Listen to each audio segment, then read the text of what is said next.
ഒരു 4.5 ലിറ്റർ കറക്കുന്ന ഒരു കടിഞ്ഞൂള് jersey HF പശു വിൽപ്പനയ്ക്കുണ്ട്. ഒരു 10 ലിറ്റർ പാലുള്ള രണ്ടാമത്തെ പ്രസവം, കുട്ടിയില്ല, കുത്തിവെച്ച് 2 മാസമായിട്ടുള്ള സീമ ജേഴ്സിയിൽ മിക്സഡ് പൈയാണ്. നല്ല ജാതിയിലാണ്. ഗർഭം ഗ്യാരണ്ടി ഒന്നുമില്ല. കുത്തിവെച്ച് 2 മാസമായിട്ടുണ്ട്. ഇവക്കൊരു 13-14 പാലുണ്ട്. ഇവക്ക് 2 പേരും കൂടിയായിട്ട്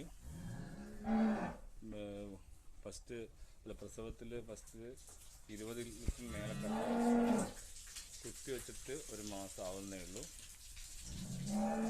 ഇവൾ പ്രസവിച്ചിട്ട് ഒരു 10 ദിവസമായിട്ടേ ഉള്ളൂ. 12 ലിറ്റർ പാൽ ഇപ്പോൾ കറക്കുന്നുണ്ട്. അതിൻ്റെ ഒരു കുട്ടി, പശുക്കുട്ടി ഉണ്ട്. നല്ല നല്ല കുട്ടിയാണ്. ഇതെല്ലാം വിൽപ്പനയ്ക്കുള്ളതാണ്.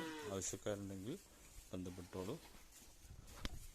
പിന്നെ ഈ പറഞ്ഞ കുട്ടിയുടെ ഒരു കിടാവുണ്ട്, ഒരു കുട്ടൻകിടാവുണ്ട്. അത് ഒരുമിച്ച് കൊടുക്കാം. കുട്ടൻകിടാവിൻ്റെ ആവശ്യമില്ല കറക്കാൻ. ആവശ്യക്കാർക്ക് കുട്ടൻകിടാവിനെ ഒഴിച്ചു കൊടുക്കാം. കുട്ടൻകിടാവിനെ കൂട്ടിയിട്ടും കൊടുക്കാം. ആവശ്യക്കാർ ബന്ധപ്പെട്ടോളൂ.